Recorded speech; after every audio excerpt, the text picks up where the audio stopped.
cette théorie, c'est ça qui est la vérité. Pourquoi? Parce que le maître lui-même l'a confirmé.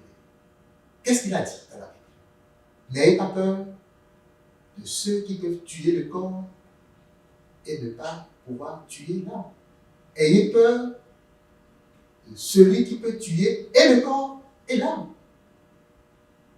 Et puis dans un autre verset, il a dit, c'est là, c'est l'esprit qui vivifie.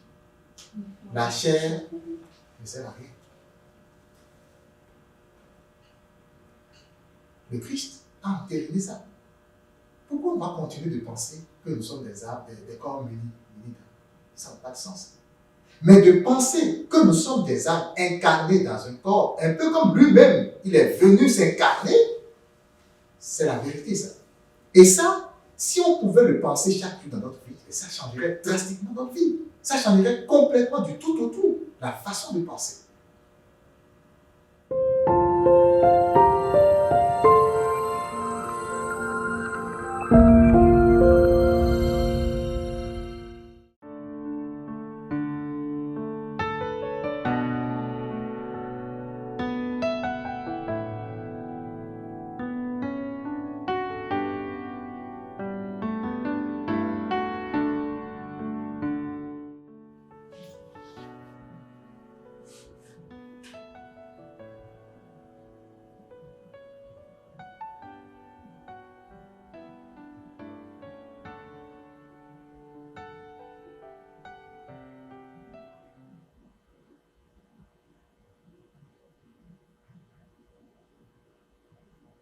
Ô Seigneur, envoie ton esprit qui renouvelle la face de la terre.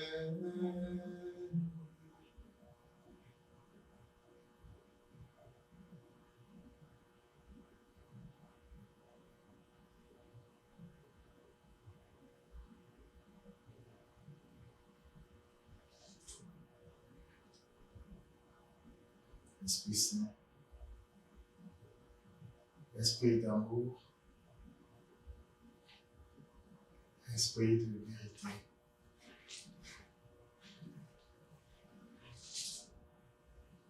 Toi qui fais notre vie, toi qui es le souffle, qui conduit chacune de nos actions. Toi qui insuffles en chacun de nous la lumière de la vérité et le grain de la vie.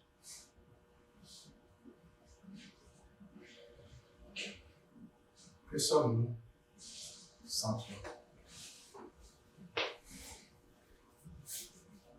Tu es tout pour nous. Tu es tout pour notre épanouissement, pour notre vie. Tu es tout pour notre bien-être et pour notre bonheur. Alors aujourd'hui, nous sommes rassemblés pour apprendre à te connaître encore une fois. Aller plus en profondeur de ce que tu vas nous enseigner.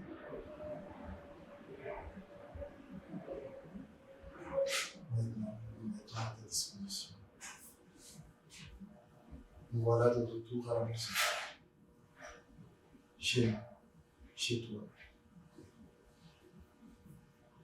Pour écouter les paroles de vérité que tu nous insuffles aujourd'hui, que tu nous inspires en ce moment.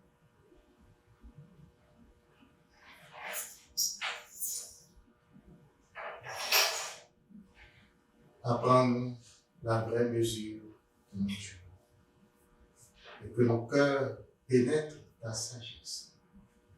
Amen.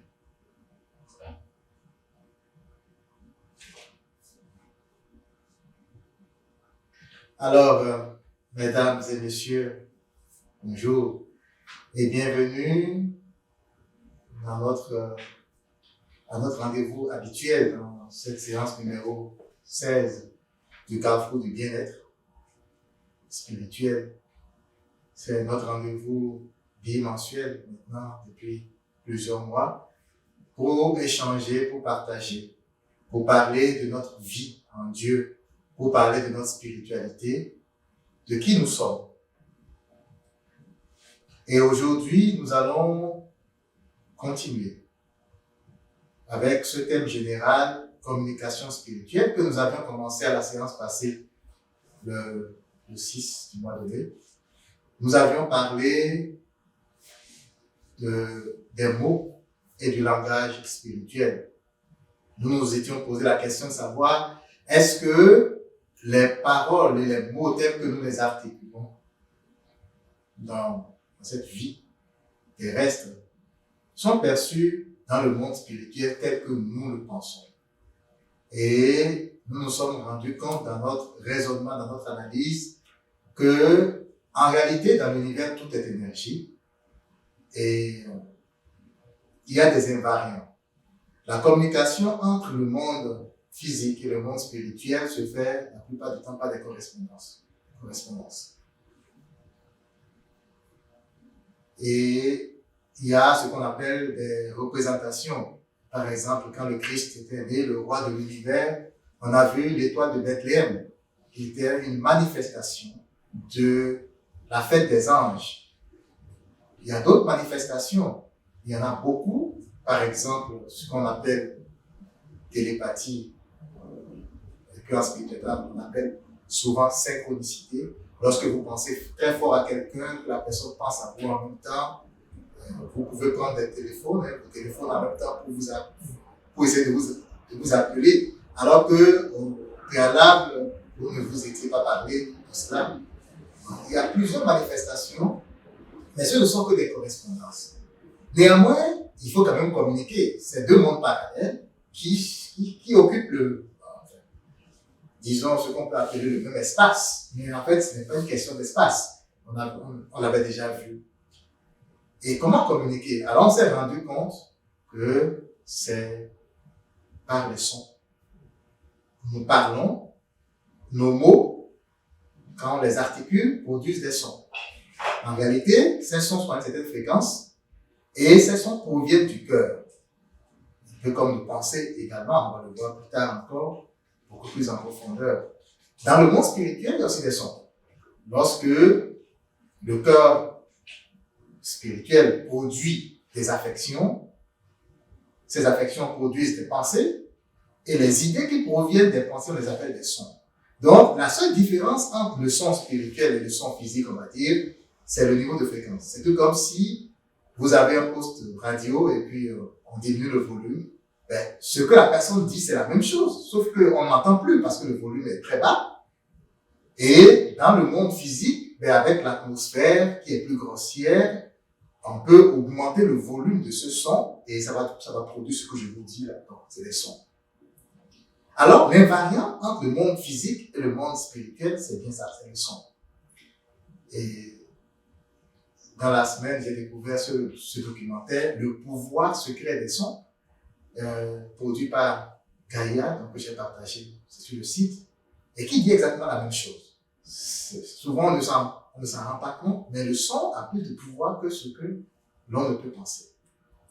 Et quelle était la conclusion de tout cela? C'est que nos mots, tels que nous les percevons, ne sont que des étiquettes. Il y a derrière l'étiquette du mot, il y a ce que le mot désigne. Par exemple, quand je dis énergie,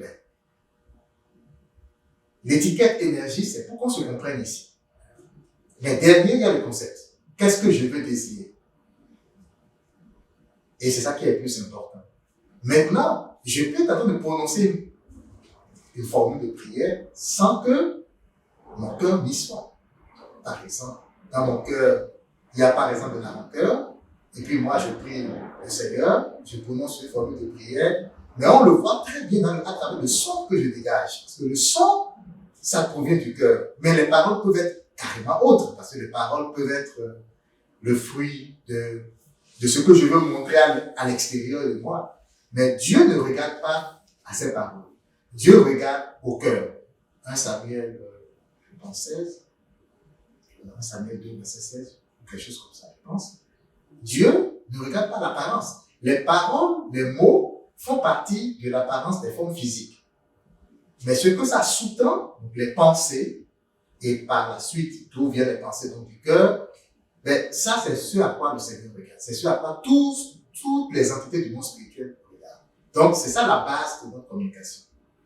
Alors, aujourd'hui, nous allons continuer avec le sous-thème numéro 2. Et vous savez, on ne peut pas parler de communication sans savoir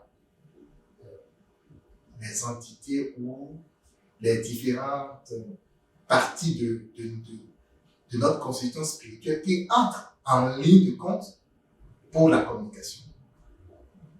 On revient en réalité à la question qui suis-je? C'est une question éternelle. Alors on revient et on reviendra encore sur ça, c'est sûr. Pourquoi on revient tout le temps là-dessus? Parce que si nous savons qui nous sommes, on n'a plus besoin de rien en fait, en spiritualité. La seule chose dont nous avons besoin, c'est de savoir qui nous sommes. Et tout le reste, c'est comme des ramifications. Ça découle de ça. Alors, on va toujours en reparler. Aujourd'hui, nous allons parler de la biologie de l'être. Qu'est-ce que ça veut dire? Qui sommes-nous? Pourquoi c'est si difficile de savoir qui nous sommes? Et comment faire pour savoir qui nous sommes? Et dans qui nous sommes? Quelles sont les différentes entités qui nous composent? Et quelles sont les influences dans la communication, justement? Parce qu'on parle de communication. Donc, c'est ce que nous allons voir aujourd'hui. Et donc, nous allons commencer par faire rapidement un état des lieux. Un état des lieux, ça veut dire qu'est-ce que nous pensons de ce que nous sommes. Parce que la plupart du temps, vous savez,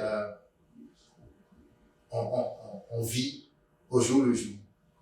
On va travailler, on se réveille, on parle, on discute et on juge aussi, on apprécie les choses, mais on parle très peu de ce que nous sommes. Pourquoi l'homme parle très peu de ce qu'il est en réalité? Parce que pour lui, c'est pas si important que ça. Pourquoi est-ce que je saurais qui je suis? Dans tous les cas, je vis dans un monde physique et puis ce qui me manque,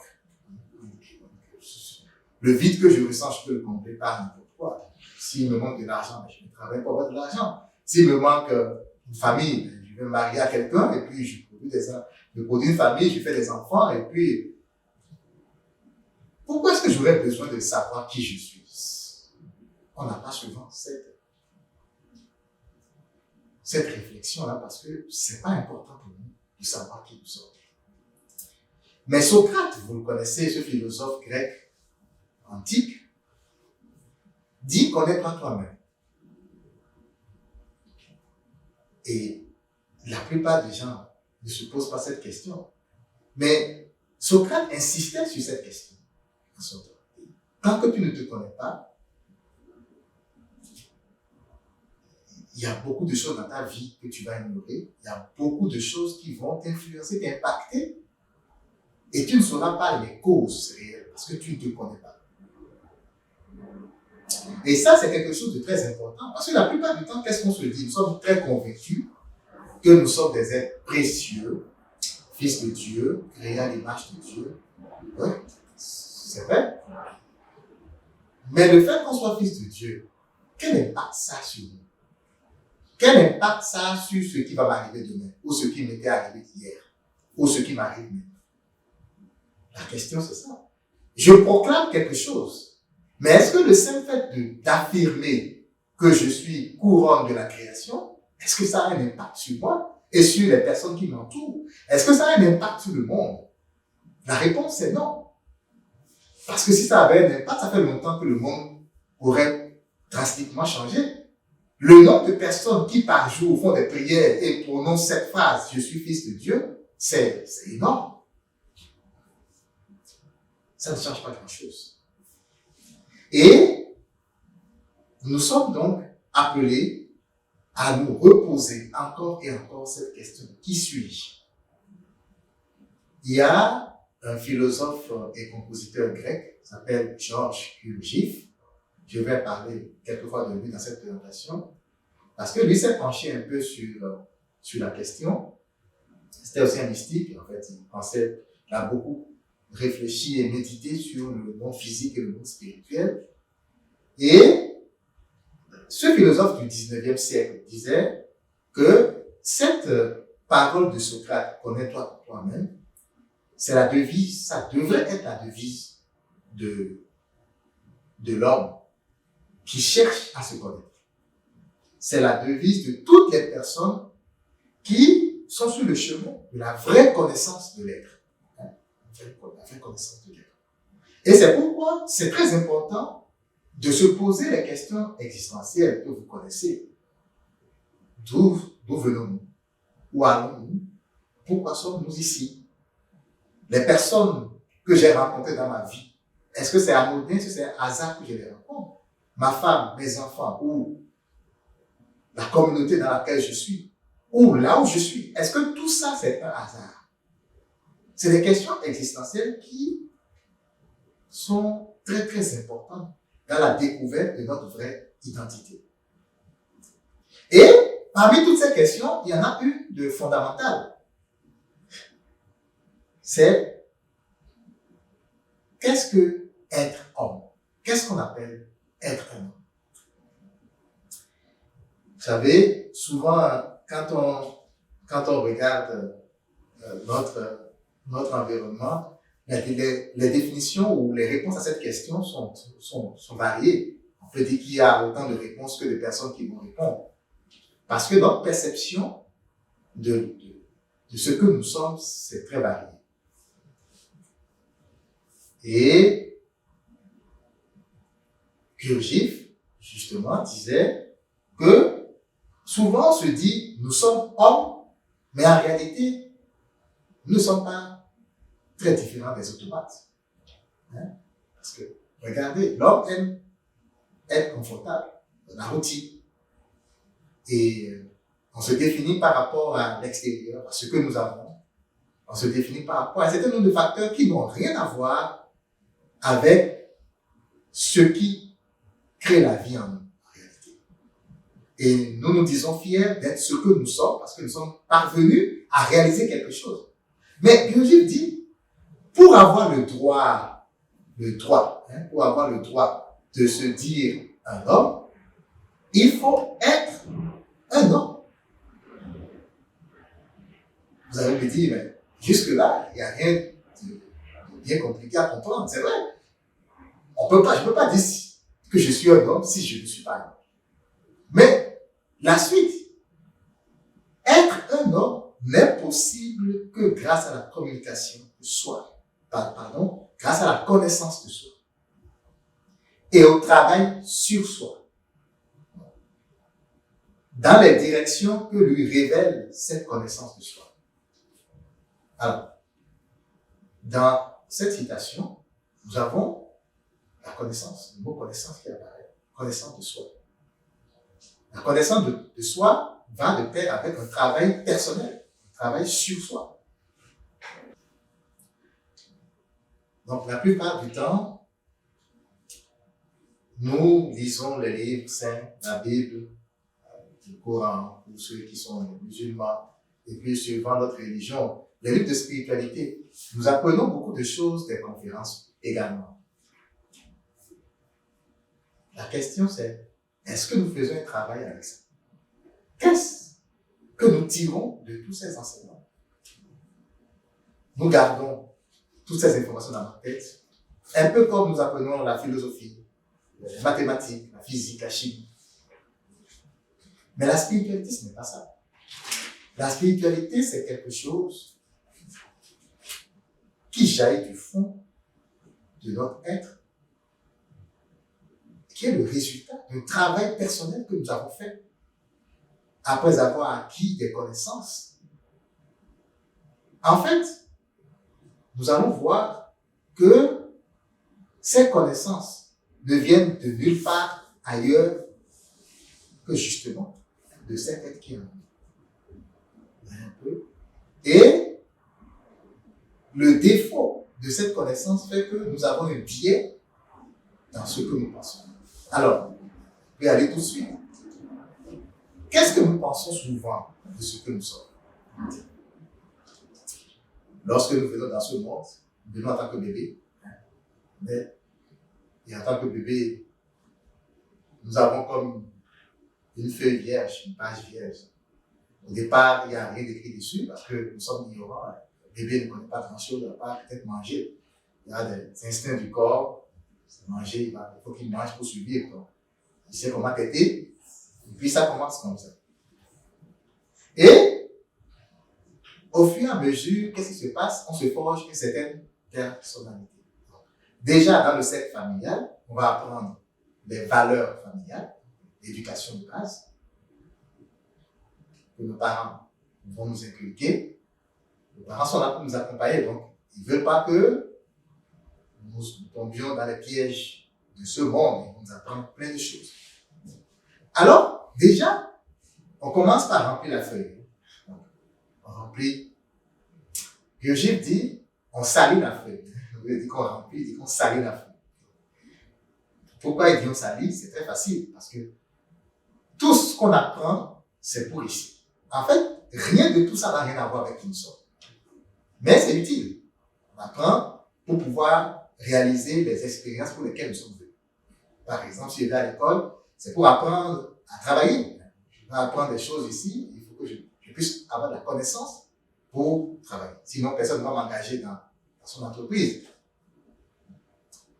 Et ainsi, au fur et à mesure que je vais à l'école, j'apprends des choses, ce qu'on appelle les savoirs ou les connaissances, mais je remplis ma feuille de route. Je remplis avec des affaires.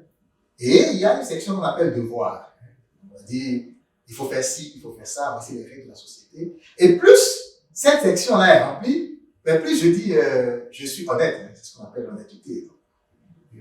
Je remplis mes devoirs, ça veut dire que je suis un homme, je suis accompli. Et après, il y a une autre section qu'on appelle avoir. Ça aussi, plus je suis parvenu à remplir les avoirs, plus j'ai une considération dans la société. La question, c'est, je me dis, peut-être à l'âge de 50 ans, ou 60 ans, ou 40 ans, peu importe, je suis fier d'être parvenu. J'ai discuté avec quelqu'un de très important il y a quelques années ici. Il me disait, je suis parvenu. Je suis parvenu. On est fier d'être parvenu. Et quand on est seul, on se dit, ben, Dieu soit loué parce que je suis ingénieur. Et puis, je suis riche, j'ai acheté 3 maisons. Et puis, je suis très honnête parce que moi, je suis un père de famille honorable, j'ai bien éduqué mes enfants. Dieu soit loué parce que je rends service à tous ceux qui viennent me voir. Et puis, c'est fini. Mais, demain matin, je vais me réveiller avec une inquiétude. Okay. J'ai fait un mauvais rêve. J'ai fait un rêve bizarre dans la nuit. Ah, il y a mon humeur qui change. Parce que là, j'étais fier hier, tout va bien, je suis parvenu, mais j'ai fait un mauvais rêve. Et en plus, quand je me suis réveillé là, je n'ai pas trouvé mes pantoufles. Je les avais mis ici, mais ils ne sont plus là. Ça veut dire peut-être qu'il y a quelque chose qui ne va pas. Peut-être que quelqu'un veut les déplacer, mais je suis seul dedans. Qu'est-ce qui s'est passé? Et puis, ça occupe toute notre journée.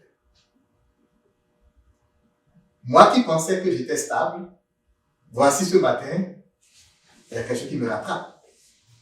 Je pensais que j'étais parvenu, j'ai accompli tout ce que je devais accomplir dans la vie et puis je continue encore. Vous voyez? Nous ciblons au mauvais endroit.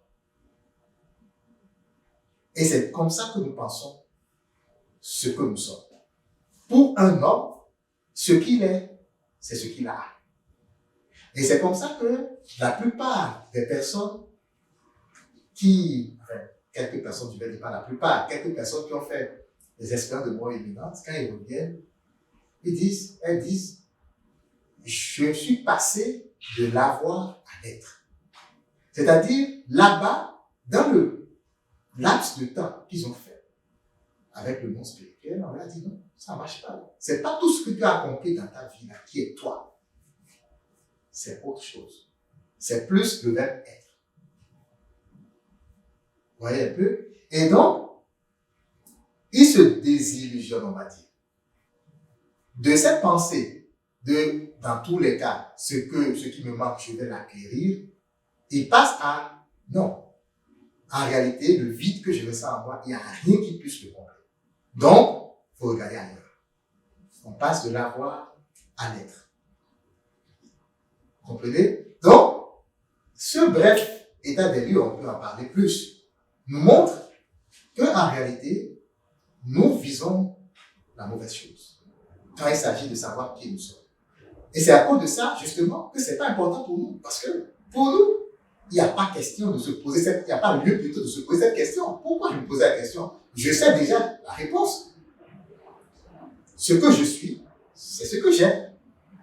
C'est ce que je suis parvenu à écrire sur ma feuille de route.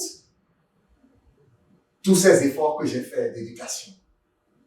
Je suis devenu un gentleman, hein, ou bien pour les femmes, je ne sais pas si ça se dit un gentlewoman, ou bien je suis devenu ça. Et mes parents peuvent être fiers de moi. Parce que la société aujourd'hui va dire tel nom, c'est des gens qui sont très bien éduqués. De cette pensée, nous passons à je ne connais rien de ce que je suis.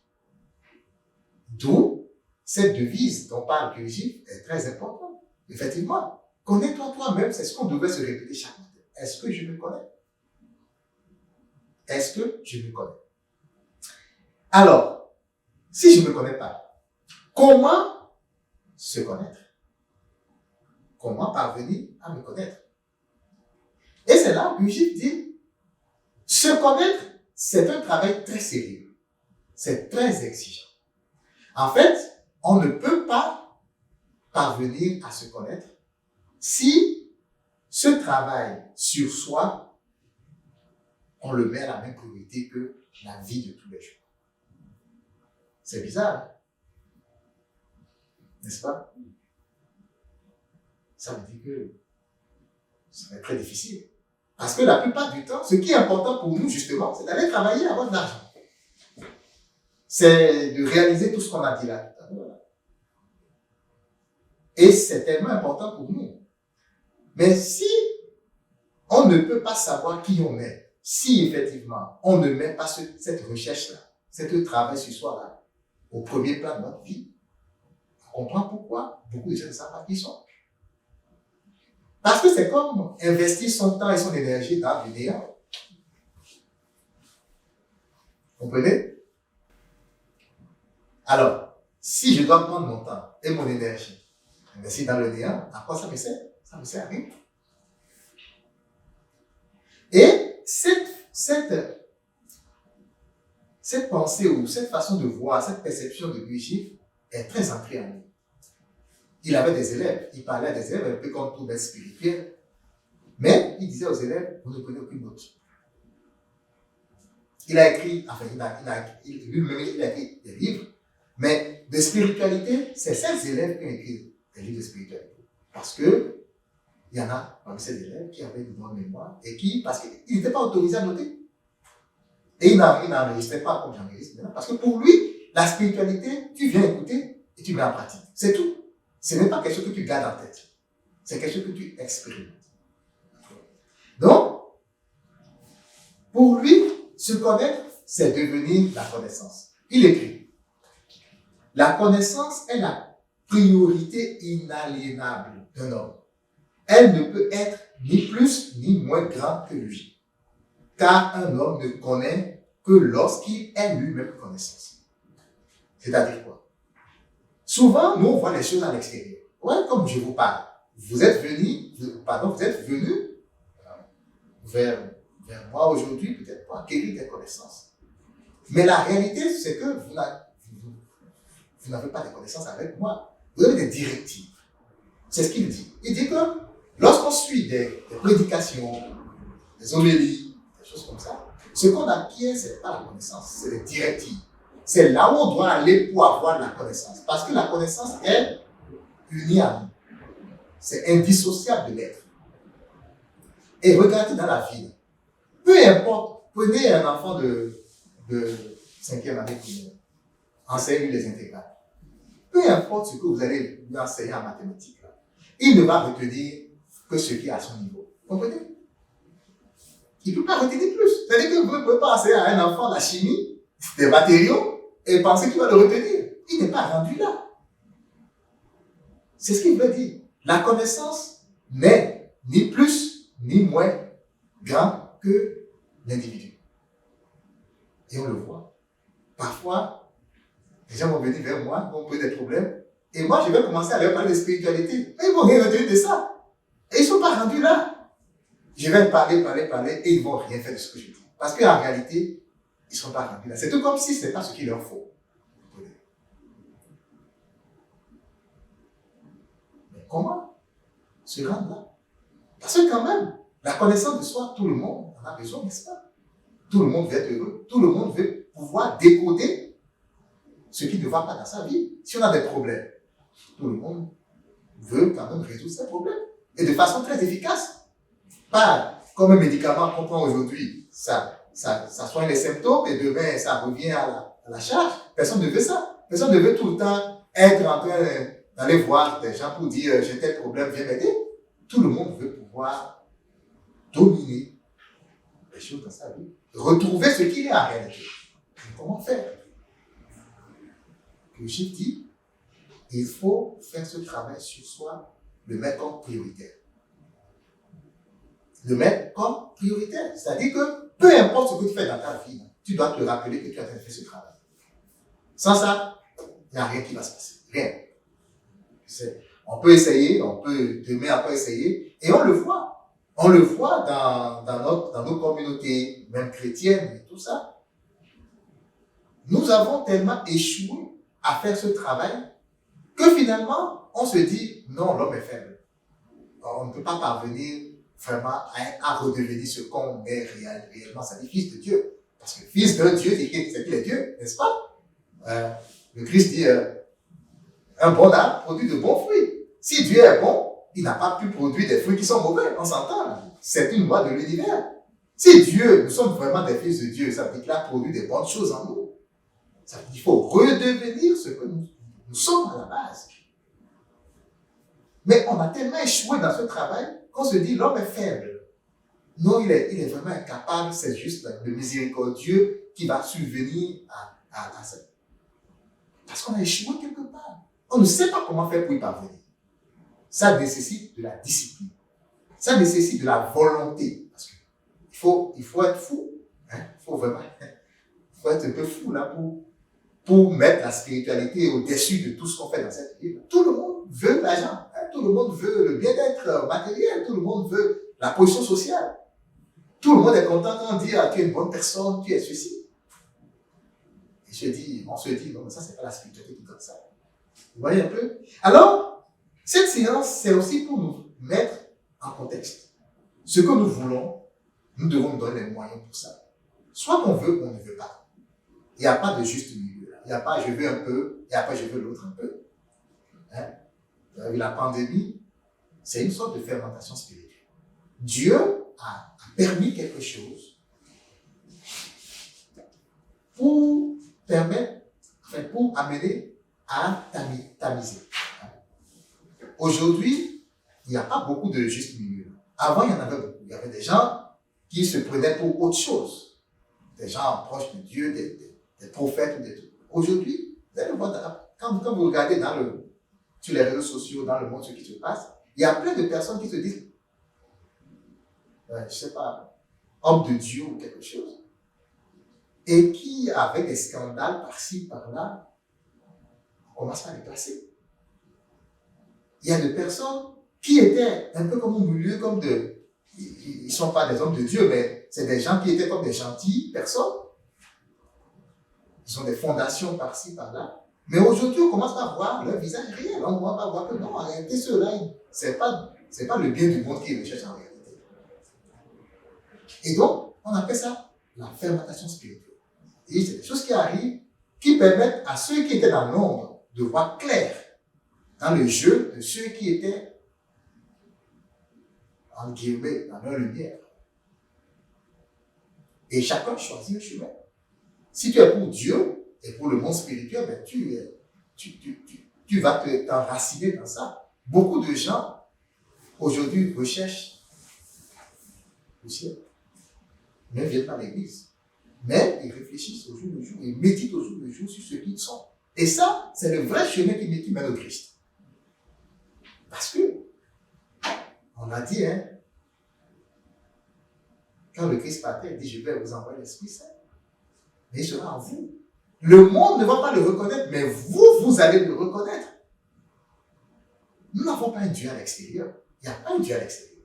Nous pensons souvent que nous avons notre Père qui est au ciel et puis on fait comme ça. Mais il n'y a pas de Dieu à l'extérieur. Pas dans ce monde. Dans le monde spirituel, oui, nous sommes des entités différentes d'un certain point de vue. Nous sommes individuels. Mais nous sommes tous liés. Il n'y a pas de Dieu externe. Nous sommes liés à Dieu par notre âme. Et Dieu, nous devons le rechercher. Il y a un seul endroit. C'est en nous. Et c'est pourquoi le connaître toi-même est très, très, très important. Vous comprenez? Donc, quelle est la conséquence de tout ça? C'est que moi, je ne peux pas vous dire qui vous êtes. Je peux vous donner des directives, des informations qui vont vous faire déplacer d'une position A où vous n'étiez pas très conscient que vous n'étiez pas sur le chemin de spiritualité vers une position B où vous allez commencer chaque jour par vous poser des questions. Qui suis-je en réalité? Pourquoi est-ce que je fais ci? Pourquoi je fais ça? Pourquoi je ne suis pas capable de faire ce que Jésus a dit? Comme Saint François d'Assise, il a dit au pape, en 1600 et quelques, 1624, je pense que je comprends, il allait à Rome. Il dit, mais si Jésus a dit qu'on peut s'aimer les uns les autres, pourquoi je ne peux pas le faire? Vous êtes le Saint-Père. Dites-moi pourquoi je ne peux pas le faire. Jésus a dit qu'on peut vivre dans la pauvreté. Même les oiseaux du ciel sont nourris par notre Dieu. Pourquoi on ne peut pas vivre dans la pauvreté? Pourquoi est-ce que ce que Jésus a dit dans l'évangile, nous, on ne peut pas le faire ici? Il a posé la question au pape. Et je ne savais pas, j'ai regardé le film et puis je me dis, c'est ça un saint. La question c'est ça. Pourquoi je ne peux pas faire ça? Pourquoi moi, fils de Dieu, ok, chrétien, je connais Jésus, disciple de Jésus, je suis baptisé, confirmé, j'ai fait mon mariage, j'ai tout fait, tout ce que je veux. Pourquoi je ne peux pas avoir le pouvoir de Dieu? C'est ça la question. Oui, il y a des personnes, je ne parle pas des mystiques, je ne parle pas des ésotériques ou bien des gens qui font ce qu'on appelle la lévitation, des affaires occultes là, où on fait de la magie. Je ne parle pas de ça. Je parle de la vraie connaissance de ce que nous sommes, qui nous ouvre les portes de l'univers.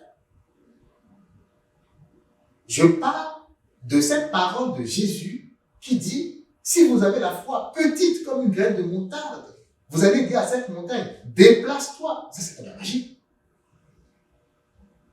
Déplace-toi pour venir ici et il va se déplacer. Le Christ, qui est notre maître, notre Seigneur, il nous l'a dit. Pourquoi on ne peut pas le faire? C'est la question qu'il faut se poser chaque jour.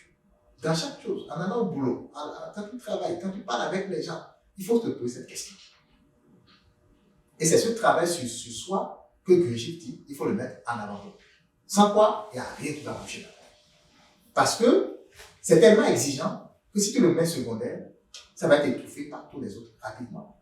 Ça ne va produire aucun fruit, en fait. Tu vas juste faire les choses comme chaque jour. Tu vas être subjugué par le mental, les pensées. Parce que ce qui est en avant-plan de toi, c'est pas ce travail. C'est pas que tu veux connaître Jésus. C'est pas que tu veux connaître Dieu. C'est parce que c'est que tu veux vivre, tu veux survivre. Ça ne marchera pas. Donc, première étape, c'est la volonté. Il faut vouloir. Deuxième étape, il faut pouvoir se libérer de tout ce qui nous empêche de mettre cette affaire-là en avant-plan. Comprenez? Il faut pouvoir se libérer de ça. Il faut pouvoir faire violence sur soi-même. Le Christ l'a dit, le royaume des cieux, c'est pour violent. Il faut faire violence sur soi-même. Donc, méditer sur les questions existentielles, c'est se mettre sur le chemin de cette connaissance-là, comme je viens de dire. D'accord? Quelques-unes de ces questions existentielles, par exemple, sur l'ordre de qui l'esprit fortifie la pensée. Ça, c'est monsieur, c'était en 2015, je pense. Il s'appelle Wayne Dyer, c'est lui qui a donné cet exemple. Il y en a beaucoup de questions. C'est l'exemple. Ce que je pense là, ça vient d'où? Sur l'ordre de qui les pensées sont fortes? Qui ordonne au cœur de vivre? C'est une autre question qu'on peut se poser. Qui fait en sorte que l'oreille entende et que la langue parle? Ce n'est pas des choses dont vous allez trouver la réponse dans le monde. C'est des questions qu'on peut se poser, des questions existentielles. Et Wayne dit que si on commence à se poser cette question-là, chaque jour, dans chaque action, on finit d'être cobaye. Parce qu'actuellement, les hommes, c'est des cobayes. On subit, les hommes subissent. On a beaucoup d'argent, mais on devient esclave de l'argent. On a une famille, mais on devient esclave de la famille. On a un boulot, mais on devient esclave du boulot. On ne fait que subir. Tout ce qu'on fait, c'est subir. On est des cobayes. Mais nous sommes des êtres, des êtres divins. Nous sommes des fils de Dieu. Nous sommes la couronne de la création. Couronne, ça veut dire quoi? Au-dessus de la création. Dieu nous a mis au-dessus de la création. Mais pourquoi on est devenu des cobayes? Pourquoi il faut demeurer cobaye? Parce qu'on ne se pose pas les vraies questions. Parce qu'on n'a pas les vrais enjeux en tête. D'accord? Et donc, ça c'est très important pour devenir expérimentateur éternel. Expérimentateur, c'est-à-dire que le travail dont parle le chiffre, vous voyez, il appelle ça expérimenter. Nous avons quelque chose en nous qui est la source de toutes choses. Ça veut dire quoi? Tout ce que nous cherchons à l'extérieur de nous a sa source à l'intérieur. Et nous, au lieu d'aller à la source, ce que nous faisons,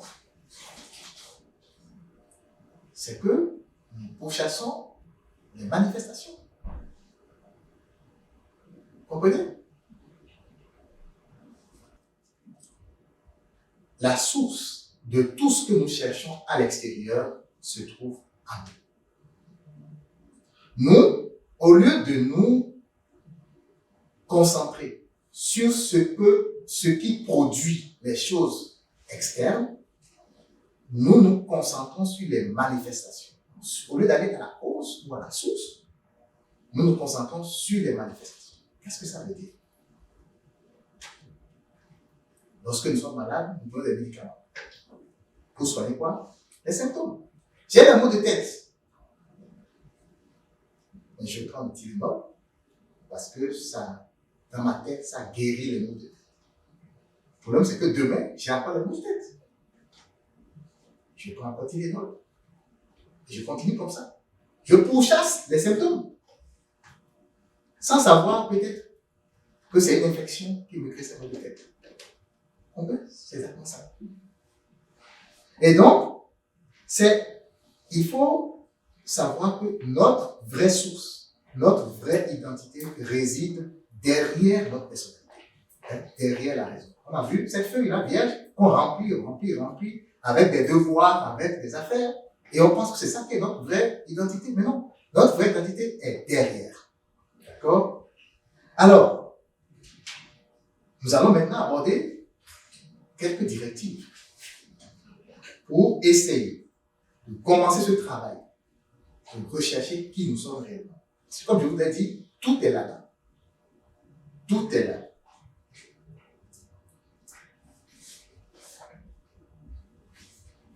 Le Christ dit, dans Jean 4, verset 24, Dieu est esprit, et il faut que ceux qui l'adorent, l'adorent en esprit et en vérité. On le sait.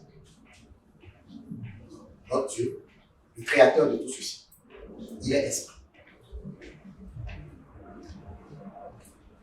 Et ce Dieu-là qui est notre Père, parle dans la bouche du prophète David, psaume 82, il dit, vous êtes des dieux, vous êtes tous des fils du Très-Haut. sommes des enfants de Dieu. Et, comme on le sait, je viens de le dire, le Christ lui-même a dit, un bon arbre produit des bons fruits. Un manguier ne peut pas produire des pommes. Donc, si Dieu est esprit, il a dû produire des enfants qui sont esprits. N'est-ce pas? Jusque-là, le raisonnement est clair. C'est des lois de l'univers. Je n'invente rien. Hein? C'est des lois de l'univers. Et on le sait, on peut l'expérimenter. Hein? On n'a jamais vu un manguier produire des pommes, n'est-ce pas? Ça n'existe pas. Un bon arbre produit des bons fruits. Et un mauvais arbre produit des mauvais fruits. Donc, on a vu dans ce monde que cette même règle s'applique à nous tous. Si on fait des enfants nous ressemblent. On va faire un enfant qui va ressembler à quelqu'un d'autre. Donc, c'est pareil. Nous, si nous sommes vraiment des fils de Dieu, tel que Dieu dit là, c'est qu'on nous ressemble quelque part. Oui, on a un aspect différent. Dieu n'est pas ici avec un corps, c'est sûr. Mais, nous sommes ses fils. Ça veut dire que nous ne sommes pas ce corps. Nous sommes des esprits. Mais dans un corps. Parce que on voit aujourd'hui et maintenant, vous et moi, on voit qu'on a un corps. C'est clair. Pourquoi je vous dis ça? Parce qu'il y a cette question, qui est aussi une question existentielle. Beaucoup de gens, et même dans l'Église, ils pensent que nous sommes des corps munis d'un âme. C'est très important de faire la distinction entre les deux.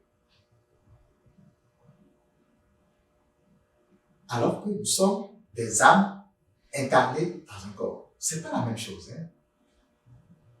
Être un corps muni d'un âme, ça veut dire que ta substance première, c'est le corps. Mais pour que le corps vive, il a eu besoin d'une substance spirituelle qu'on appelle une âme.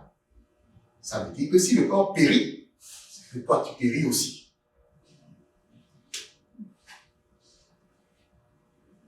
Beaucoup de gens ont peur de la mort à cause de ça. Parce que dans leur tête, enfin, on le dit à l'église, là, le Christ nous l'a dit, il y a une résurrection, il y a la vie éternelle, mais ça c'est la bouche, ça. Parce que si dans ta tête, c'est très clair que tu es un corps muni d'une âme ou d'un esprit, mais c'est pas la vie éternelle. Tu sais juste que quand tu vas quitter ici, c'est jusqu'à la fin et puis c'est fini. Nous sommes dans l'église, mais nous sommes matérialistes. Parce que dans le monde, ce sont des matérialistes qui pensent comme ça.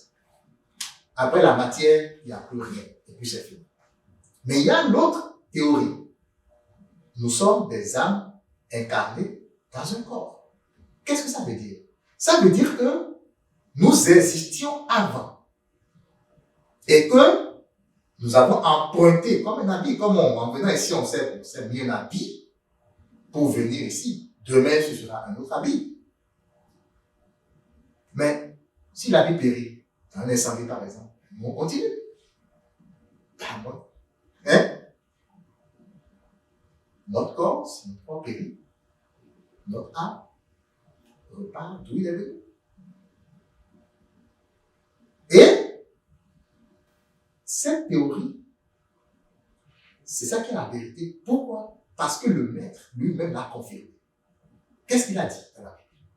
N'ayez pas peur de ceux qui peuvent tuer le corps et ne pas pouvoir tuer l'âme. Ayez peur de celui qui peut tuer et le corps et l'âme. Et puis dans un autre verset, il a dit, c'est l'âme ou c'est l'esprit qui vivifie. La chair ne sert à rien. Le Christ a entériné ça. Pourquoi on va continuer de penser que nous sommes des corps munis d'âme? Ça n'a pas de sens. Mais de penser que nous sommes des âmes incarnées dans un corps, un peu comme lui-même, il est venu s'incarner, c'est la vérité, ça. Et ça, si on pouvait le penser chaque jour dans notre vie, ça changerait drastiquement notre vie. Ça changerait complètement du tout au tout la façon de penser. Et quand je dis, connaître ça, je parle de conviction. Je ne parle pas de parole, parce que ça, c'est deux choses complètement différentes. Nous pouvons réciter ce que nous voulons. Hein, on peut, vous savez, Comptez le nombre de fois où vous avez déjà récité le je crois en Dieu dans votre vie. Vous allez comprendre ce que je dis. Ça fait longtemps. Chaque dimanche. Si j'ai 40 ans, 40, il y a combien? 52 semaines, 52 dimanches, une année, 52 fois 40. Ça fait beaucoup. Ça fait des milliers de fois que j'ai récité le je crois en Dieu. Sans compter les messes de semaine. Sans compter les prières. Et pourtant, aujourd'hui, si quelqu'un vient me voir pour dire Jésus t'appelle, c'est le temps de partir, je vais dire non, je ne vais pas.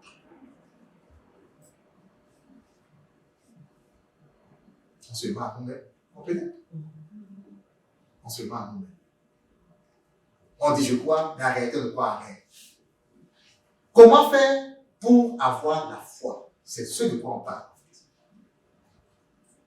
Comprenez? Et donc, nous sommes des esprits.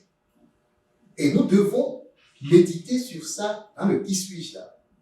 Nous devons méditer sur ça. Qu'est-ce qui prouve dans ma vie que je suis un esprit dans ce corps? Il faut commencer à y penser. Quelle manifestation? Parce que dans le monde physique, tout ce qui nous arrive dans la journée, là, c'est des manifestations du spirituel. Il n'y a pas de hasard. Hein. Nous, on pense que c'est les matérialistes parlent de hasard parce qu'ils ne veulent pas admettre l'existence d'un monde spirituel. Mais nous savons que le monde spirituel existe. Tout ce qui nous arrive, même le taxi que j'ai pris pour venir, même ma voiture que j'ai pris pour venir, même quelqu'un qui m'a insulté sur la voie en venant, tout ça, c'est des manifestations du monde spirituel. D'accord? La question, c'est OK. Je suis un esprit dans un corps. Qu'est-ce qui prouve que je suis un esprit dans un corps dans mon quotidien? Donc, première chose qu'il faut commencer à travailler sur. Okay? L'esprit dont nous sommes couverts, l'esprit que nous sommes, d'accord, l'âme que nous sommes, n'a jamais été séparé de Dieu. Et ça, c'est quelque chose qu'on ne sait pas. Pourquoi on ne le sait pas? C'est très facile. Parce que dans notre conception, nous avons grandi spirituellement en apprenant que nous avons un Dieu extérieur. Vous voyez, quand Jésus était venu, tous ceux qui étaient là pensaient que, oui, il est le maître. Et il dit, je suis le Fils de Dieu, donc ça veut dire que Dieu est à l'extérieur de nous. Vous comprenez? Je n'incrimine personne. Je ne nous incrimine pas. Mais, dans notre tête, c'est très clair que Dieu, il est au ciel et que nous sommes sur la terre. C'est une conception erronée de ce qu'est Dieu. Dieu, il est partout. Il est dans chaque chose que nous avons, que nous voyons ici. Il est en chacun de nous. Est-ce qu'on peut penser que Dieu est à l'extérieur? Le Christ a essayé de rectifier le tir, mais on ne l'a pas écouté. Il a dit, je suis dans mon Père est en moi. Je suis en vous et vous êtes en moi, il a dit. Mais nous continuons de penser que Dieu est à l'extérieur de nous. Et quelles sont les conséquences de cette façon de penser? Lorsque je fais un péché, je me dis que je ne suis plus digne parce que celui qui est à l'extérieur de moi, là, il a vu que j'ai fait le péché et il ne va pas me pardonner. Mais c'est bizarre de penser comme ça. C'est complètement erroné. Parce que c'est tout comme si tu es une machine qui a besoin de l'eau pour fonctionner. Et on te met un tuyau, on te relie à une rivière.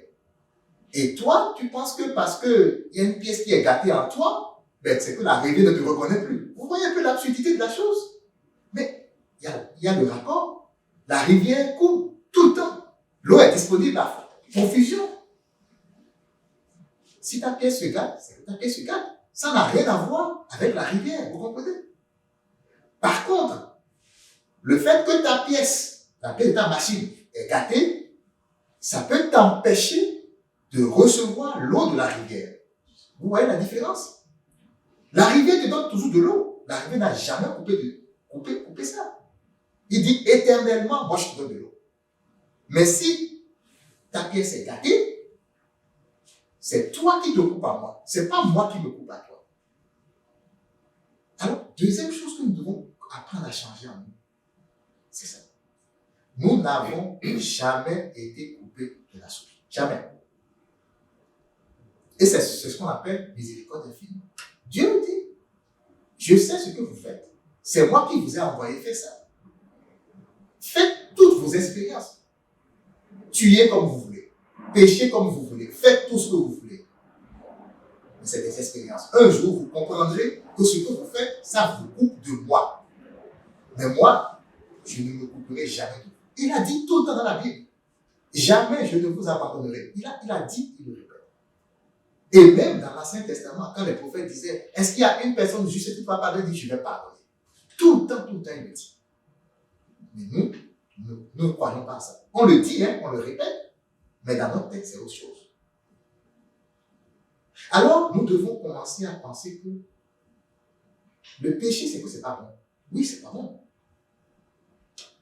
Mais il faut arrêter de penser que le péché nous coupe de Dieu.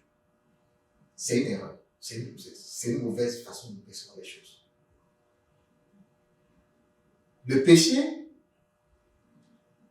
le péché n'empêche pas que Dieu vienne à nous. Mais le péché nous empêche, nous, de recevoir ce qu'il nous donne.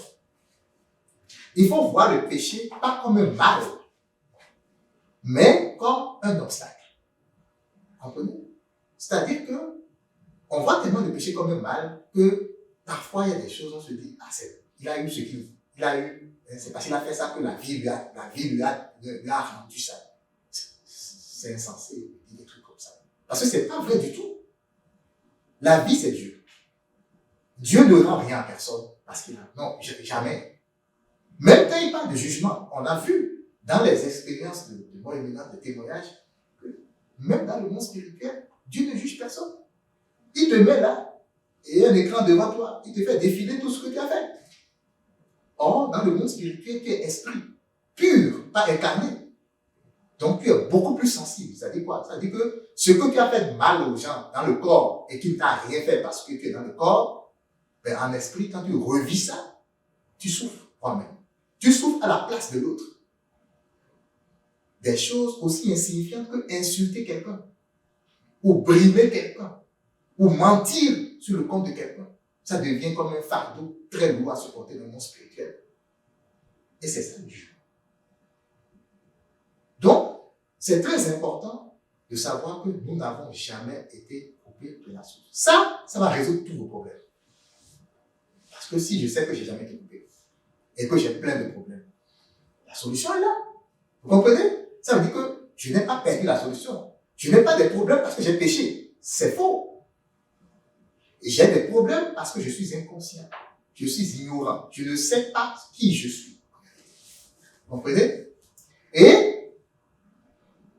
si nous rentrons un peu en détail de cet esprit que nous sommes, il est composé essentiellement deux parties principales. Et ça, c'est très important de connaître parce que après, dans la communication, on va s'en servir. Il y a le cœur spirituel et l'intellect. Chaque fois, je reviens là-dessus. Et il faut voir le cœur comme l'espace le plus profond en nous. C'est ce qu'on appelle le moi supérieur. C'est-à-dire que le cœur, c'est l'espace de connectivité avec le spirituel. Et c'est très important, connectivité, parce que tout ce qui sort du cœur va directement dans le spirituel. C'est très clair. Vous comprenez? Et il y a aussi, quand ça va dans le spirituel, il y a ça une manifestation dans le naturel, dans le physique. Vous comprenez? Le cœur, c'est l'espace qui habite notre volonté. On peut même dire que c'est notre volonté.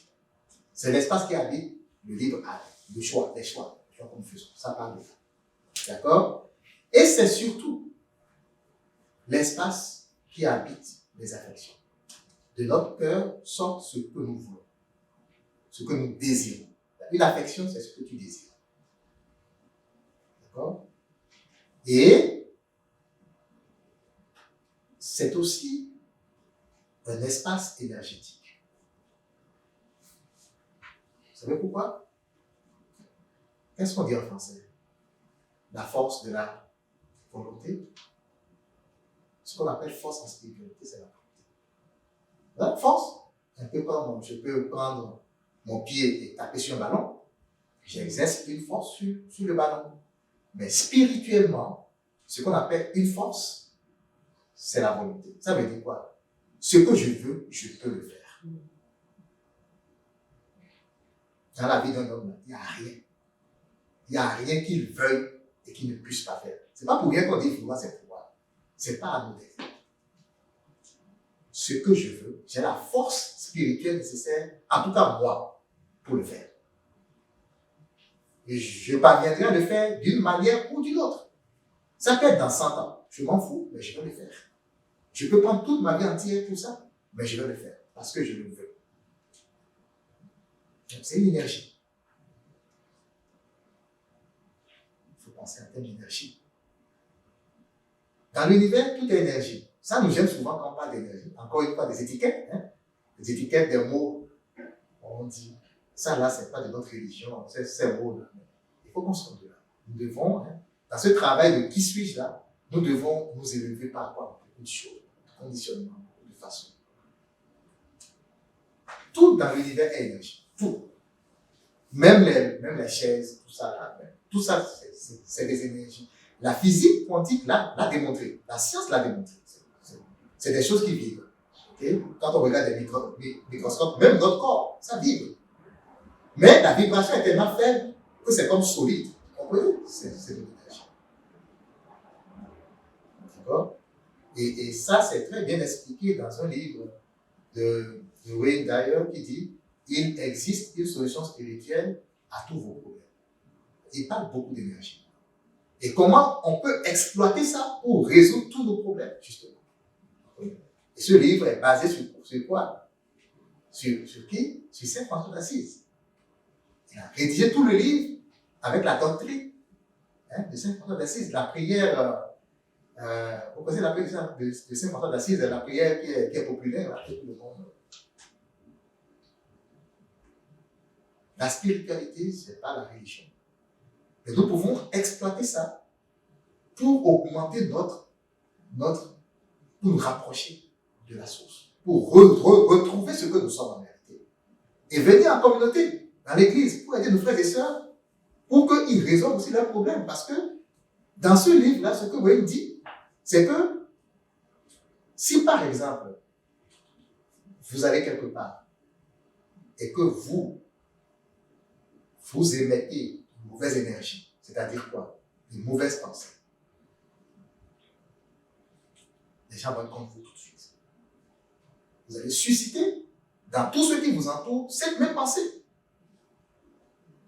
Si par exemple, vous êtes à insulter quelqu'un, vous blessez quelqu'un, la personne va se dresser contre vous. C'est action et réaction. Et c'est tellement fort que même si vous allez quelque part, même si quelqu'un vous insulte et est en train de vous insulter, et que vous ne pensez pas du mal de cette personne, la personne s'arrête. Quelque temps après. Je ne sais pas si vous l'avez déjà expérimenté, moi je l'ai déjà expérimenté. Toute l'ardeur que la personne a à vous insulter, à vous dire des trucs, ça tombe. Et vous allez dire, mais c'est avec des hommes. Il a compté quelque chose dans son livre que moi j'ai trouvé extraordinaire. Il était en Égypte. Il faisait du jogging, il était en vacances. Et il y a une meute de chiens. On commençait par le suivre, comme des chiens enragés. Et il courait. Au début, il avait peur. Après, il dit non. Il s'est arrêté. Et il a chassé de sa tête l'idée que les chiens allaient le mordre. Il a commencé par développer c'est rapide, c'est très rapide. Une pensée d'amour envers les chiens. Il a dit qu'ils sont venus, ils se sont tenus à bonne distance et ils ont changé de ton. Un peu comme les chiens font quand ils sont affectueux. Lui-même, après, quand il s'est assis, il était surpris du résultat. Ce n'est pas de la magie. Tout ça, c'est dans qui suis-je. Vous comprenez? C'est quoi je vous ai dit au début? La solution à tous nos problèmes, à à tout ce que nous sommes venus chercher ici, c'est là. Qui suis-je? Vous comprenez? Donc, le cœur, c'est le centre. D'accord? Et c'est, quand vous regardez par exemple la parabole des 10 vierges, on parle de l'huile, voilà, c'est le cœur, c'est le centre de l'énergie. D'accord? L'allégorie dans l'évangile, c'est on parle d'huile pour les 10 vierges. D'accord? On dit je n'ai pas d'huile, ça veut dire que je n'ai pas beaucoup d'énergie en moi. C'est ce que ça veut dire. D'accord? Le cœur, c'est un espace qui n'est pas polarisé. Ça veut dire pas polarisé. Ça veut dire que le cœur, c'est pas fait de bien et de mal. Non. Il y a une page Facebook qui s'appelle Écoute ton cœur, il sait. Le monsieur a vraiment raison. C'est ça. Le cœur ne dit pas c'est bon, c'est pas bon. Il ne dit pas ça. Il veut ou il ne veut pas. C'est tout. S'il veut, il veut. Si le cœur t'aime, c'est qu'il t'aime. Il n'y a pas de raison pour laquelle il t'a aimé. Mais si quelqu'un t'aime pour une raison, c'est pas de son cœur, ça. C'est de sa tête. Vous comprenez? Le cœur n'est pas polarisé. Avec ça, vous pouvez savoir si quelqu'un est sincère ou pas. Parce que quelqu'un qui est sincère, il n'y a pas de raison pour qu'il soit sincère. Il est juste sincère, c'est tout. Vous comprenez? Donc, il n'y a pas de bien et de mal. Il sait. Donc, on dit souvent, écoute ton cœur, et il le sait. Mais à l'opposé, l'intellect. L'intellect a une raison. Vous voyez? Et la raison, c'est bien ou mal. Donc, l'intellect est polarisé. L'intellect contient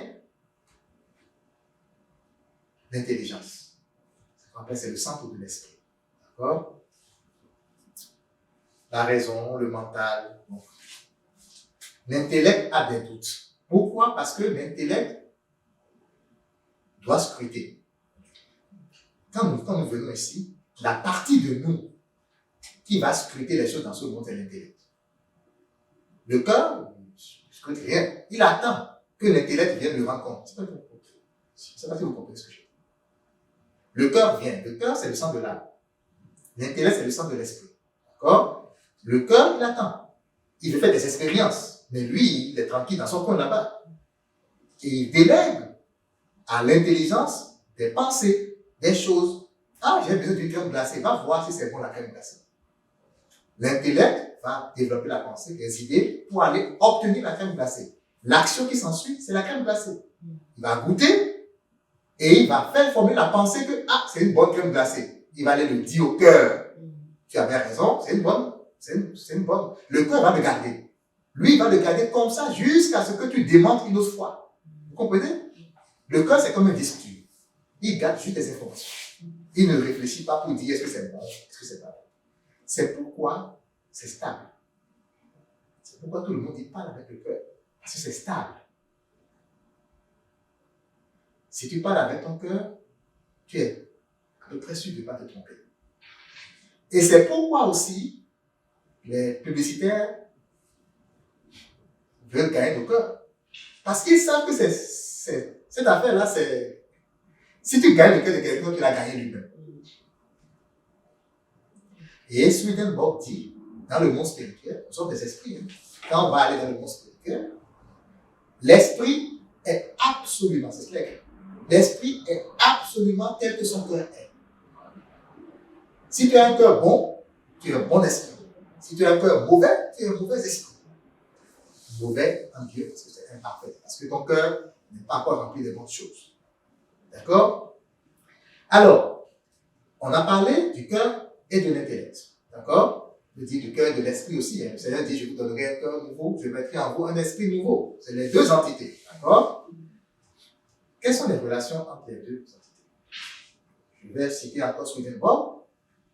Dans son livre Le ciel, ses merveilles et l'enfer, il écrit « Quiconque réfléchit attentivement peut savoir que toute pensée vient d'une affection. » Toute pensée qui est dans l'intellect, parce que la pensée c'est dans l'intelligence, dans la raison, dans le mental.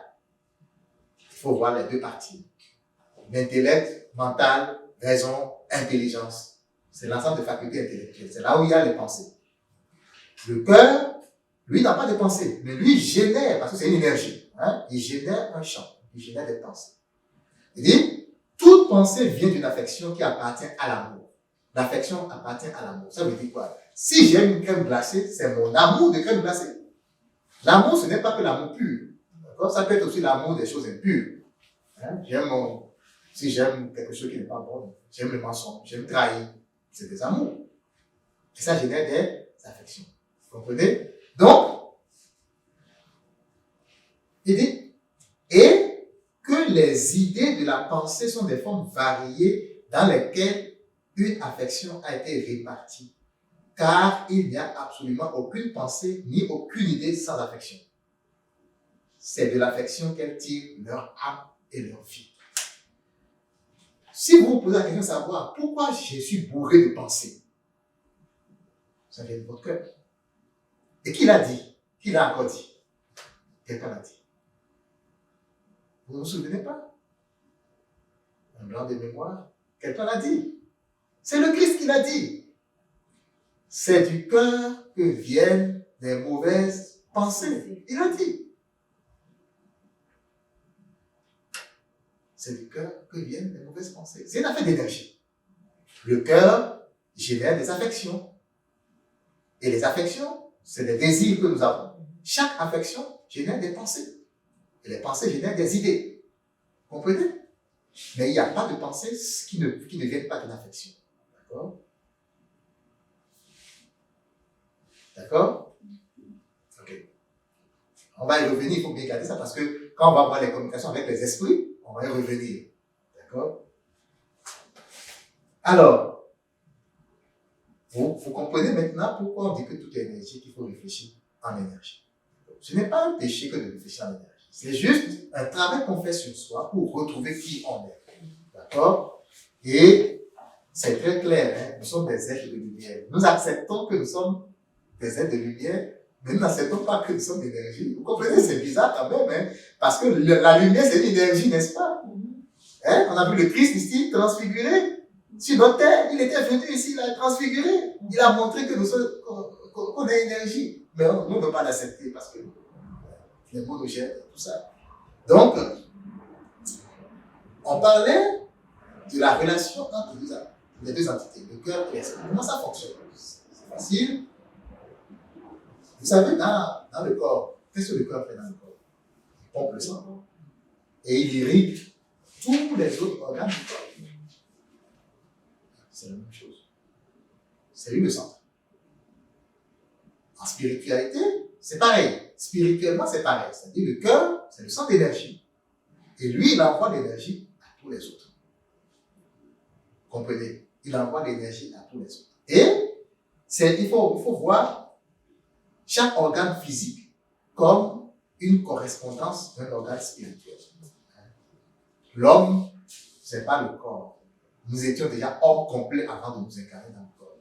Mais en esprit, avec un corps spirituel, ce que Saint Paul appelle le corps glorieux. Nous avions déjà le corps glorieux avant de nous incarner. Donc ici, ce corps glorieux est spirituel et ne peut pas saisir cette affaire. Il ne peut pas prendre des choses. Il faut un corps physique plus dur pour faire des expériences ici. D'accord? Alors, dans Matthieu 15, verset 20, quand Jésus parlait, il dit, c'est du cœur que viennent les mauvaises pensées et tout ça, il a compris quelque chose. Il a dit, voilà celui qui souille l'homme. Qu'est-ce qu'il voulait dire? Si nous tombons malades, c'est que l'énergie qui provient du cœur et qui a touché divers organes spirituels ou même physiques est une mauvaise énergie. Par exemple, quelqu'un qui subit un divorce, pardon. On lui a annoncé un divorce. Parfois, des gens qui disent, il est juste venu et il m'a dit, c'est fini entre nous. C'est un choc. Parce que tu es attaché à la personne. D'accord? Alors tu reçois un choc énergétique, on appelle. Ton cœur dégage une mauvaise énergie tout de suite. Par exemple, la peur, ou bien, peu importe, une mauvaise énergie. Et ça va toucher certains organes. Ça peut toucher ton foie, ça peut toucher ta rate, ça peut toucher tes poumons.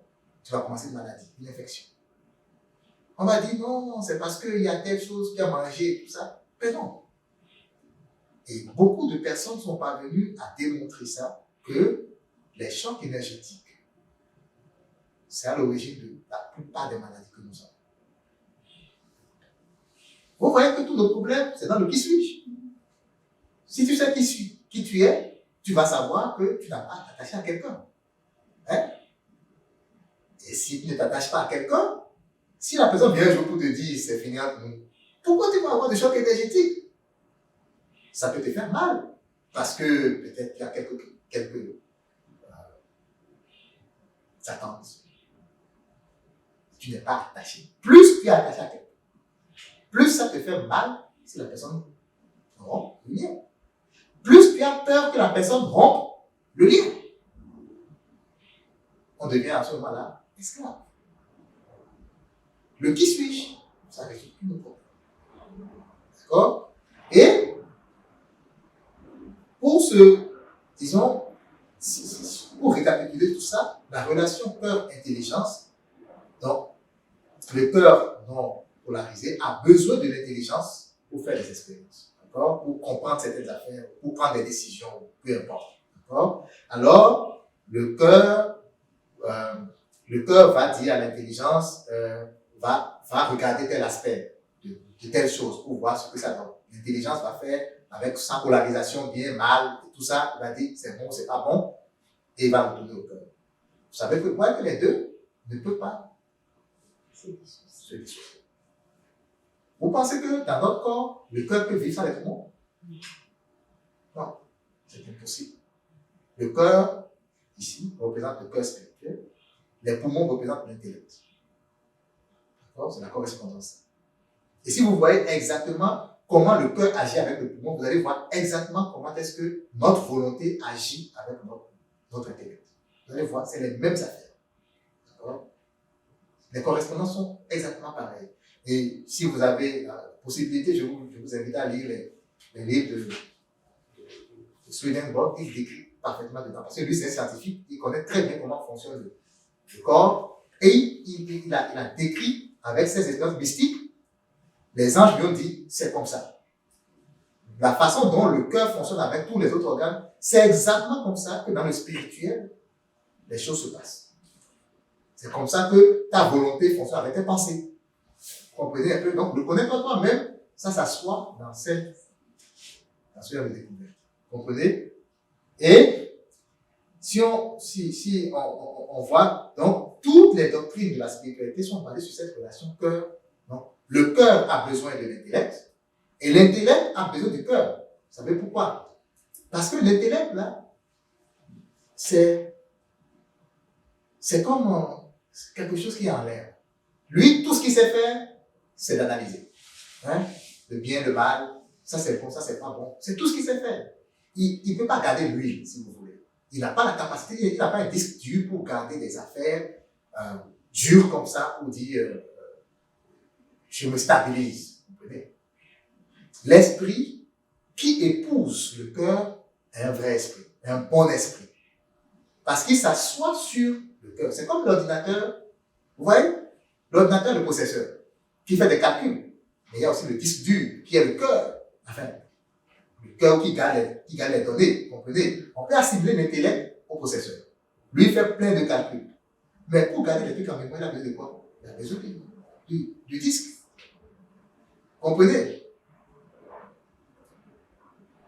Lui, il ne peut pas se passer du disque. Le disque, sans le processeur, il est aveugle. Il ne connaît rien. Il ne peut rien faire. Il ne comprend rien de ce que l'homme fait. Parce que quand toi, tu appuies sur la souris, c'est d'abord le processeur qui prend. Vous comprenez? C'est le processeur qui est l'esprit. C'est lui qui va prendre les données de l'extérieur et ramener dans l'intérieur. Vous comprenez? Donc, le cœur ne peut pas se passer de lui. Mais de la même façon, si lui prend les données et n'a pas où les stocker, il ne peut rien faire non plus. Parce que tu vas juste dire, je vois un noir et un rouge. Je vois un noir et un rouge. Je vois un noir. Mais il faut d'abord que tu stockes cette information quelque part pour aller chercher la deuxième information. Vous comprenez? On a besoin de ça. Donc, les deux sont, Swedenborg les appelle des époux. Hein? Le cœur a épousé l'intellect et l'intellect a épousé le cœur. Tous nos problèmes viennent du fait qu'il y a une discorde entre ces deux. Une discorde. L'intellect domine le cœur et lui inculque tout ce qui n'est pas bon. sans demander le reste, comme on dit. Vous comprenez? Donc, c'est ça. Alors, pour finir, nous allons parler du naturel et du spirituel en l'homme. C'est très important parce que nous avons vu ce que nous sommes, les esprits incarnés. Mais en nous, si vous vous posez la question de savoir qui suis-je, il faut pouvoir distinguer qu'est-ce qui est naturel, qu'est-ce qui n'est pas naturel. Ben, on peut, avec nos connaissances actuelles, commencer par trouver quelques affaires. Par exemple, on sait que la volonté n'est pas quelque chose qui est sous le monde, n'est-ce pas? La volonté, c'est à l'intérieur. Ça, on le sait.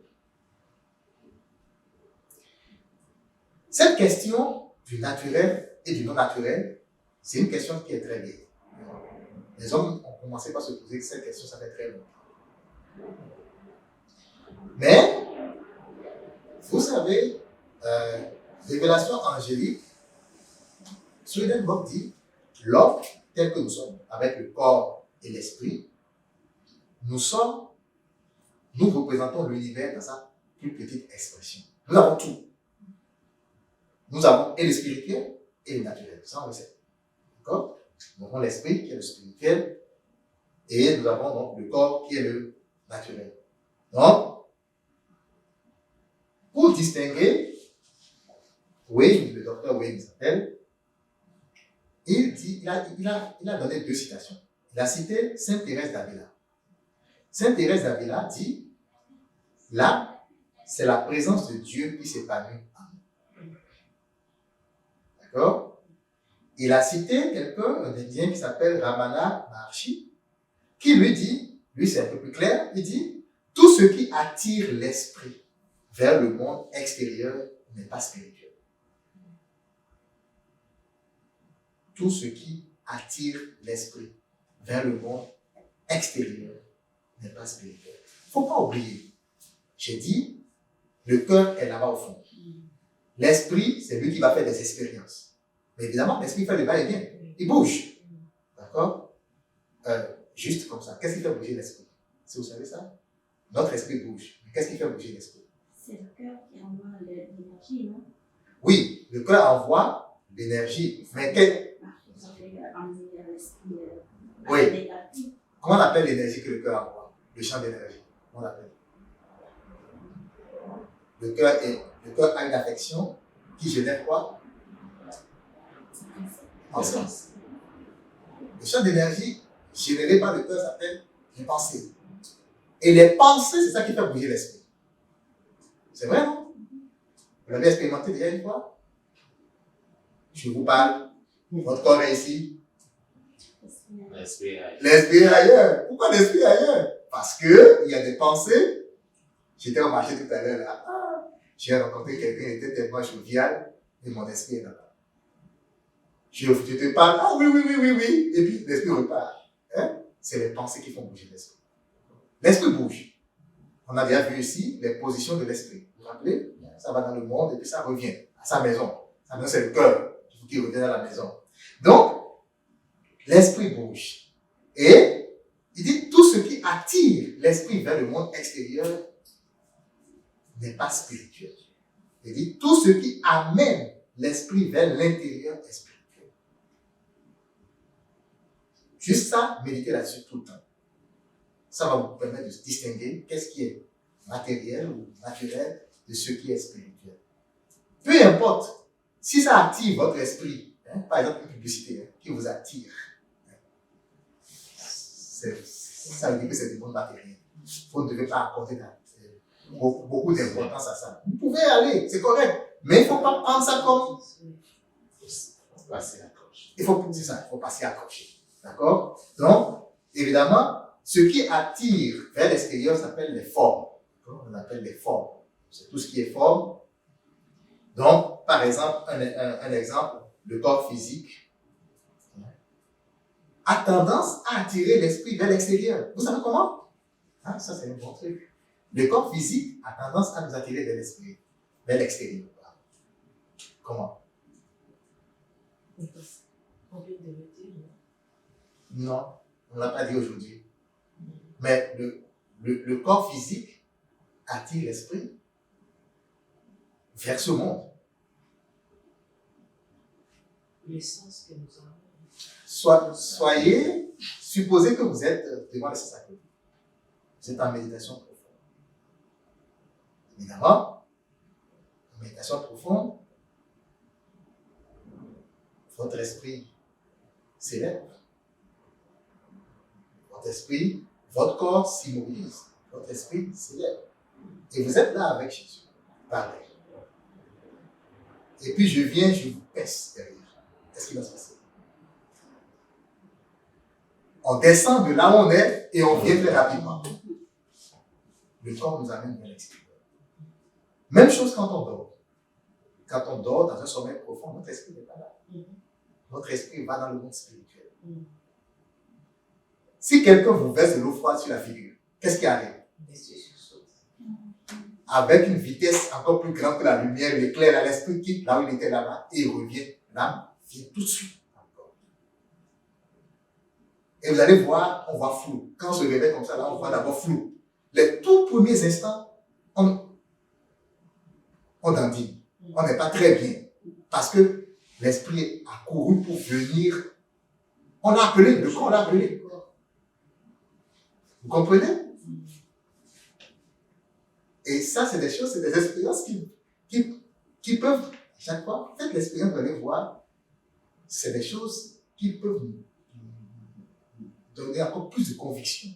Nous sommes vraiment un esprit dans un corps. Et l'esprit bouge tout le temps. Donc, notre corps nous attire vers le monde extérieur. Quelle est la conséquence de ça? Ça veut dire que si je veux parler avec Dieu, je m'arrange pour que mon corps soit immobile. C'est ce que les bouddhistes font tout le temps. Et Non, mais aussi, c'est qu'il a dit, si vous voulez parler à votre père, allez dans votre chambre, dans un coin secret, fermez la porte. Fermez la porte. C'est ça aussi. C'est ça. Fermer la porte, ça veut dire que immobilise. Ça veut dire que tu es hors stimuli externe. C'est ça. Ouais. Donc quand on dit, il ne faut pas bouger. Tu ne peux pas dire que tu es en communication avec le monde spirituel quand tout le temps tu fais comme ça, puis quelqu'un fait comme ça. Non. Tu peux pas. C'est des choses que nous ne savons pas. Et après on se demande, pourquoi ma prière n'a pas été exaucée? Ben oui, ça n'a pas été exaucé à cause de ça. Tu n'as pas prié de la bonne façon. Le corps nous attire vers l'extérieur. Et ça, c'est très important. Donc, en résumé de tout ça, c'est fini. Nous sommes des esprits incarnés dans un corps. Il faut qu'on se le crée. C'est important, il faut le graver dans son cœur. Et il faut chaque jour se poser la question, quel est l'effet de ça? Ok? La chair et les organes du corps ne nous servent que d'habitat, ici, de véhicule. Je veux savoir ça. J'ai besoin de cette main pour soulever des affaires. C'est juste ça. D'accord? Évidemment, ça a son importance. Parce que sans ça, je ne peux pas faire l'expérience, ça c'est clair. Mais ça ne définit pas qui je suis. D'accord? C'est pas ça qui je suis. Donc, si je me blesse, je vais commencer par incriminer le ciel et la terre pour dire que ma vie est fichue. Non! Mon corps n'est pas qui je suis. Il faut se le dire parce que c'est pas très évident là. Vous comprenez? On a tellement peur que c'est pas évident. D'accord? Notre cœur est source d'énergie. Tout est énergie dans l'univers. Et chez nous, la source, c'est le cœur. Alors, il peut produire des affections différentes, bonnes ou mauvaises. D'accord? On va y revenir après, savoir si c'est une affaire de fréquence. D'accord? Chaque affection, chaque désir du cœur peut être bon ou mauvais. Le Christ a dit, mauvais désir. Les mauvais désirs sont des énergies de basse fréquence qui nous souillent, qui créent des problèmes. D'accord? Mais les affections créent des pensées. Et si votre tête est remplie de mauvaises pensées, des affaires que vous n'avez pas invitées et qui viennent, ça provient de votre cœur. Il y a des exercices spirituels, entre la méditation, pour contrôler ces pensées. Mais encore une fois, ce sont les symptômes. Les pensées que vous contrôlez, ce sont les symptômes. C'est très bon de méditer pour les contrôler parce que ça vous laisse le temps d'aller régler la source, le problème à la source. Vous comprenez? C'est comme le Tylenol que vous prenez pour calmer les maux de tête avant d'aller chez le médecin pour qu'il règle l'infection. Vous comprenez un peu? Il faut le voir comme ça. D'accord? Mais la source des mauvaises pensées, c'est le cœur. Tant que votre cœur est souillé, peu importe, vous allez avoir des mauvaises pensées, c'est clair. il n'y a rien à faire là. Vous comprenez? Et il n'y a pas de pensée sans affection. Les deux sont liés. Le cœur nourrit les autres organes en énergie. Un peu comme le cœur physique nourrit les autres organes en sang. C'est pareil. D'accord? Alors, il faut faire attention à ce que notre cœur comporte. Lorsque Jésus nous dit il faut avoir un bon cœur, c'est pas pour lui. Lui, il est Dieu. Lui, il s'en fout de ça. C'est pour nous. C'est parce que notre cœur produit des énergies. Et si c'est de mauvaises fréquences, ou de mauvaises énergies, pardon, basse fréquence, ça peut créer des chocs sur les organes qui ont des maladies, même le cancer, même les affaires. C'est des alertes. Vous comprenez? Et c'est ça. Donc, juste prendre conscience que notre âme est éternelle. Notre âme n'est pas, c'est le corps qui est périssable. Donc, notre âme est éternelle. Et ça, la conviction profonde, je ne parle pas de, parce que les écrits d'un des élèves de l'UEJF que j'ai lu fait une différence vraiment remarquable entre ce que nous appelons conviction et ce qu'on appelle opinion. Nous disons je crois en Dieu. J'ai une conviction que je crois. Mais demain, si quelqu'un pointe une arme sur moi, je vais dire non, je ne crois pas. Je ne veux pas mourir. Est-ce que c'est une conviction ça? Est-ce qu'on peut appeler ça conviction? Une conviction, c'est quelque chose qui est enraciné en moi, qui ne change pas, qu'il pleuve, qu'il neige. C'est pas une conviction. Donc, la conviction profonde que mon âme est éternelle, ça m'amène à peur.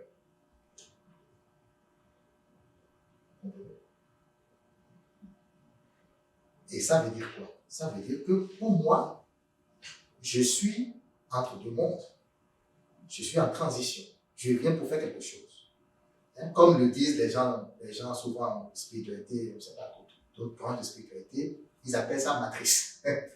Ils appellent ce monde, ils appellent matrice. Ça veut dire que notre maison, c'est pas ici. C'est tout comme si on a quitté quelque part, on est rentré dans une matrice et on fait des trucs pendant 100 ans, ou bien 80 ans, et on retourne. Ils appellent ça la matrice. Notre âme fait des va-et-vient en différentes matrices. C'est ça l'affaire. Selon son niveau d'évolution, il va choisir où aller pour faire ses expériences. Il va acquérir des connaissances et il retourne dans la maison. Et je vous dis, la maison, c'est vraiment la maison. Le Christ a dit, chez mon Père, hein, dans la maison de mon Père, il y a beaucoup de demeures. Il dit, vous n'êtes pas de ce monde. C'est clair. Les gens ont fait l'expérience et ils ont confirmé ça. Et moi, je me base beaucoup sur les EMI parce qu'aujourd'hui, c'est l'un des outils les plus concrets que nous avons pour scruter le monde spirituel. La science ne peut pas connaître le monde spirituel. D'accord? Ça veut dire quoi? Si on a besoin d'avoir la conviction que ce que le Christ nous dit, parce que, soyons honnêtes, le Maître est venu. Il nous a dit beaucoup de choses. Et nous, on dit je crois. Mais notre je crois, on sait que c'est de la bouche. D'accord? On a besoin, l'homme, dans son incrédulité, a besoin de confirmer certaines affaires. Avec les yeux, oui. 100% de ceux qui ont subi ça disent quasiment les mêmes affaires. Donc, on ne peut pas dire que c'est faux. D'accord? Et ceux-là, ils disent, là-bas, je me suis senti chez moi. C'est tout comme si j'ai toujours connu ça. Vous comprenez? Vous allez quelque part et c'est toujours comme chez vous. Vous savez que vous savez que c'est chez vous. Est-ce que moi, je ne peux pas le dire même de mon pays? Même si je vais au Bénin aujourd'hui, je ne peux pas dire c'est vraiment chez moi. Ça va être peut-être plus chez moi qu'ici, c'est possible. Mais là-bas aussi, on peut m'enfermer, n'est-ce pas? On peut dire, tu as mal parlé de telle chose, on peut m'enfermer. Est-ce que je suis chez moi? Non. Le chez moi dont on parle, c'est vraiment le chez moi. Tu sais que il n'y a rien qui peut t'arriver là. Ça, c'est le monde spirituel. Donc, quand on commence à méditer, ça fait moins peur. Et il ne faut pas confondre regarder les choses du monde spirituel et mourir. Parce qu'on confond ça. Hein. On pense que dès lors qu'on regarde ça, c'est qu'on est déjà mort ou notre mort est programmée. Et puis, non. Il faut s'affranchir des peurs. D'accord? Il faut s'affranchir des peurs. En réalité, la mort n'existe pas. Ce n'est pas un passage. Vous comprenez? Ce n'est qu'un passage. Parce que tout ce que nous avons, ce n'est pas ce que nous avons ici, là. Nous ne voyons que ça. Mais quand on commence à méditer sur le qui suis-je, on découvre d'autres dimensions de ce que nous sommes. Et c'est ça qui nous réconforte. Vous comprenez? Que le Seigneur nous mette en nous son amour, nous comble de son Esprit Saint. Dit qu'il mette en nous cette faculté ou ce désir d'aller scruter la présence de l'Esprit Saint en nous. Parce que ça, c'est ce qui va nous donner la vérité. Ça va nous faire voir toute la vérité qui est déjà en nous, qui nous conduise et qui fouette notre volonté pour que nous ayons vraiment le désir de connaître encore et encore. Amen.